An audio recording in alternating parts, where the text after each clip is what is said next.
প্রিয় শিক্ষার্থীরা, 15 মিনিট ক্লাসের পক্ষ থেকে তোমাদের অনেক অনেক শুভেচ্ছা। আমাদের আজকের বিষয় সমার্থক শব্দ। প্রথমেই আমরা জানব সমার্থক শব্দ কি। সমার্থক শব্দ হচ্ছে যে শব্দ অন্য কোনো শব্দের একই অর্থ প্রকাশ করে তাকে সমার্থক শব্দ বলে। তাহলে সমার্থক শব্দ কি? যে শব্দ অন্য কোনো শব্দের একই অর্থ প্রকাশ করে তাকে সমার্থক শব্দ বলে।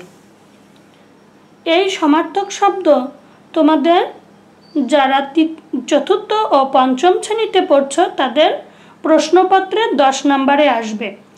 গত পর্বে আমি তোমাদের বলেছিলাম যে বিপরীত শব্দের কথা, হয় বিপরীত শব্দ আসবে, না হয় সমার্থক শব্দ আসবে।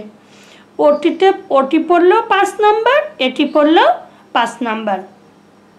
তাহলে তোমাদেরকে 5টি নাম্বার পাওয়ার জন্যে অনেক কষ্ট করতে হবে এবং দুটোরই বানান মুখস্থ করতে হবে, কারণ একটি লিখবে একটি নাম্বার পাবে। এই জন্য যত সমার্থক শব্দই তুমি পড়ো না কেন এর সাথে তোমাকে অবশ্যই বানান মুখস্থ করতে হবে এবং বিপরীত শব্দ যেমনভাবে লিখেছিলে ঠিক সমার্থক শব্দ তেমনভাবেই লিখতে হবে। সমার্থক শব্দ অনেকগুলো হয়, কিন্তু পরীক্ষায় যখন লিখতে হবে তখন তোমার একটি লিখতে হবে, একটির জন্য একটি শব্দ লিখতে হবে। কিন্তু আমি তোমাদের দেখানোর চেষ্টা করব 3টি করে, আর যেটি থাকবে সেটি দিয়ে মোট 4টি হবে। তোমরা যখন বড় ক্লাসে উঠবে তোমাদের পড়তেই হবে এগুলো, তাই আগের থেকে আমি তোমাদেরকে একটি না দিয়ে 3টে করে দিচ্ছি। এর কারণ হচ্ছে যে কোন শব্দটি দিয়ে আসবে সেটি তুমি বুঝতে পারবে না, সেটি কেউই জানে না। এই কারণে ধরো বন আসলো, বনের বিপরীত হলো বিপরীত না, সমার্থক হলো অরণ্য, জঙ্গল, কানন। এখন তোমার জঙ্গল আসলো, তখন যদি তুমি এইগুলো না জানো তখন তো আর লিখতে পারবে না। এই জন্য আমি চেষ্টা করেছি 3-4টা করে দেওয়ার জন্যে। এছাড়াও আরও অনেক আছে, কিন্তু অতগুলো তো দেওয়া সম্ভব নয়। তোমাদের যে বাড়িতে সাহায্যকারী বই আছে ওই বইয়ে আরও অনেক আছে, তোমরা সেগুলো পড়বে। আর আমি যেগুলো দিচ্ছি এগুলো বেশিরভাগই ইম্পর্টেন্টগুলো বেছে বেছে দেওয়ার চেষ্টা করছি। তোমরা সেগুলো ভালোভাবে দেখবে এবং মুখস্থ করে রাখবে। এখন আমি শুরু করি।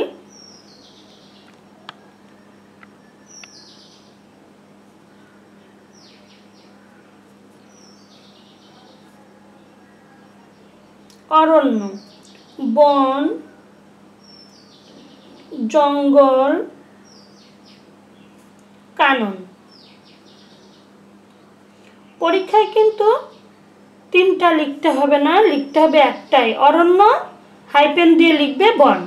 কিন্তু কানন পড়লো তখন তো তুমি মনে করবা যে এটা আমার কমন পড়েনি।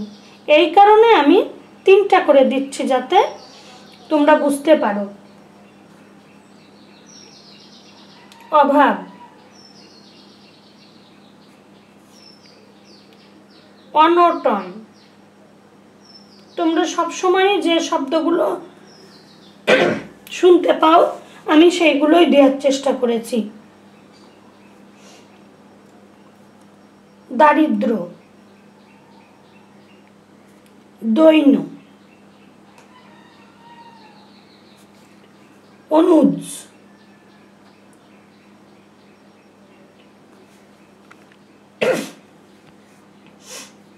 কনিষ্ঠ,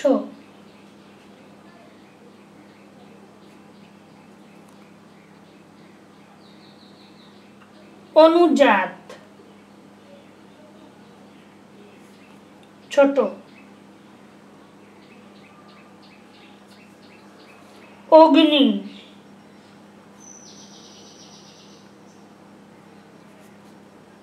আগুন,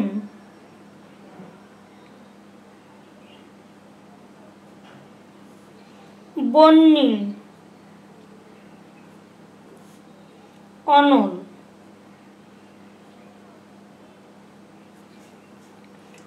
অশ্ব, তোমরা ঘোড়া চেনো কিন্তু অশ্ব চেনো না, এখন না পড়লে তো তখন সমস্যায় পড়ে যাবা। ঘোড়া, ঘটক, তুরগ,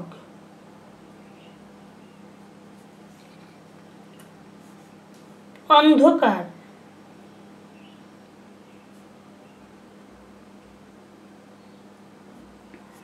আবার অনেকে কি করো, সমার্থক লিখতে যায় বিপরীত লিখে ফেলো, এদিকেও খেয়াল রাখবে।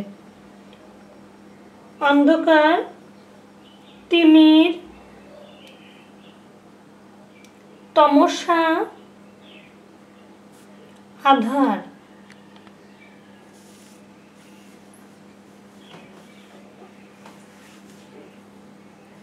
আলো,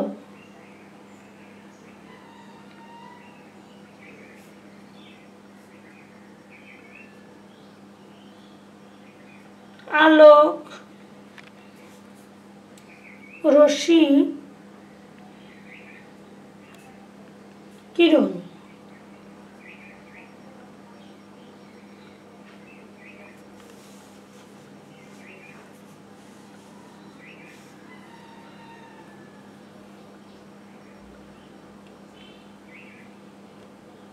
আইন,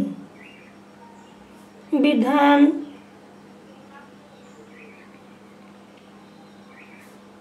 নিয়ম, কানুন।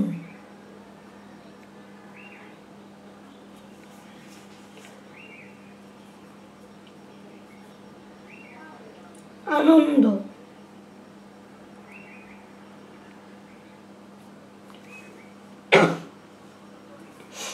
ফুর্তি, হাসি, খুশি।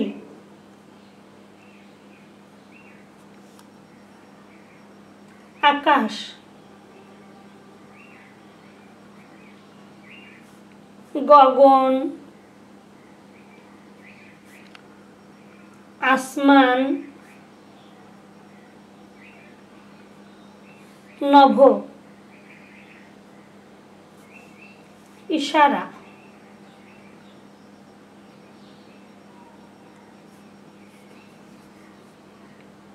আভাস,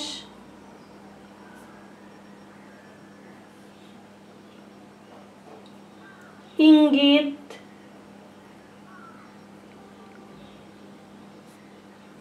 সংকেত।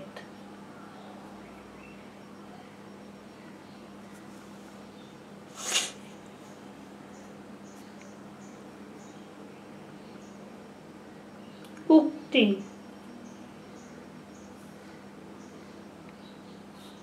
বচন, বাণী, বাক।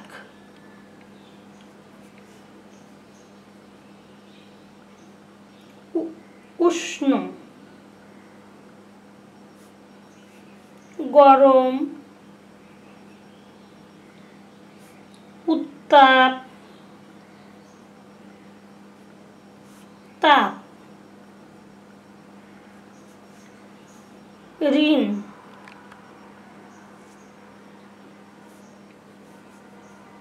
দেনা, ধার, কর্জ। ঋতু,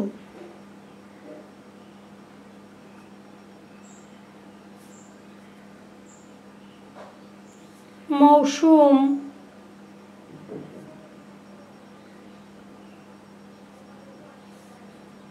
কাল, সময়।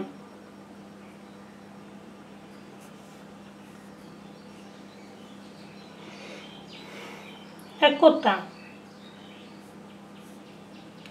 ঐক্য,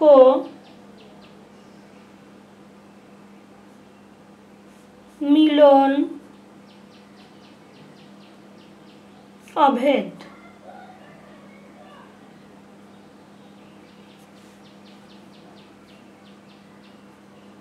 ওষুধ,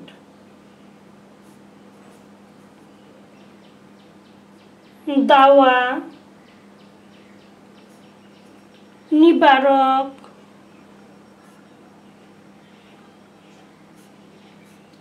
প্রতিষেধক,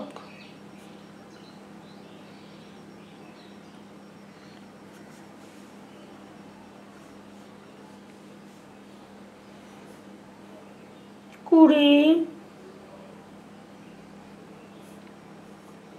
কলি,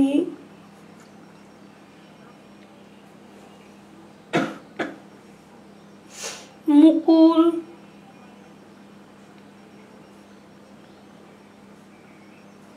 বোল,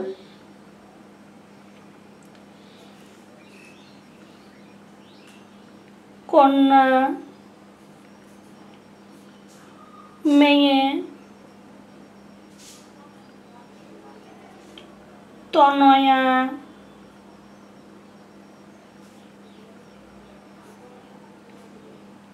তনুজা,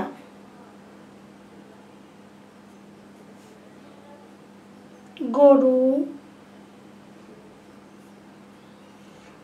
গো, গাভী, ধেনু, গৃহ,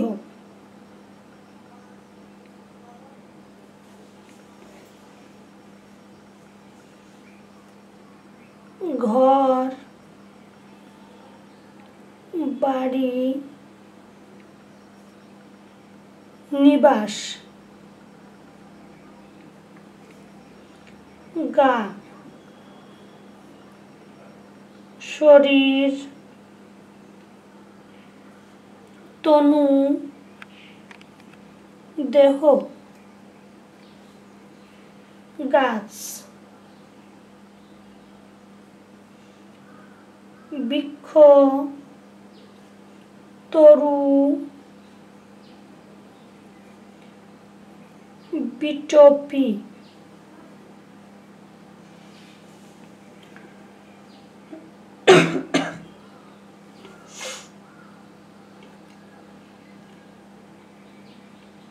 চুলা,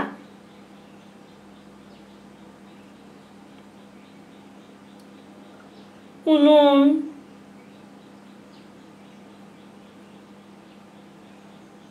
চুল্লি, আখা,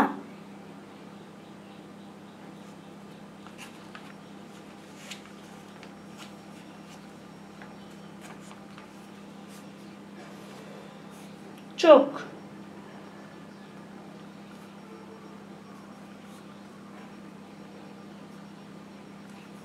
চক্ষু,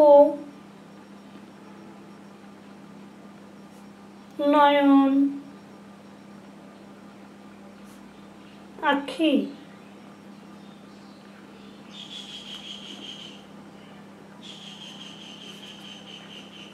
চুল,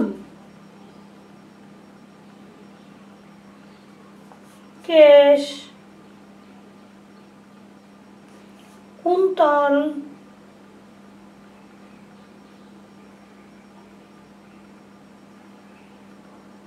অলোক,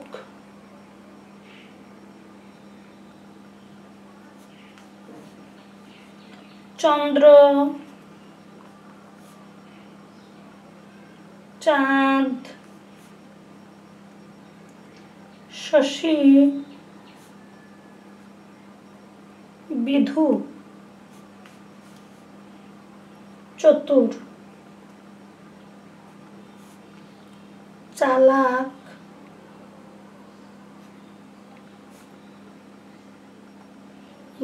দ্রুত, শর্ট, চূড়া, মুকুট, শিখর, শিষ্য,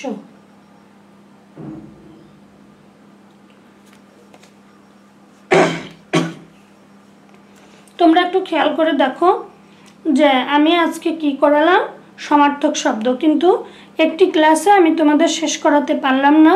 পরবর্তী ক্লাসে আমি আরও অনেকগুলো দেব, তোমরা সেই অপেক্ষায় থাকবে।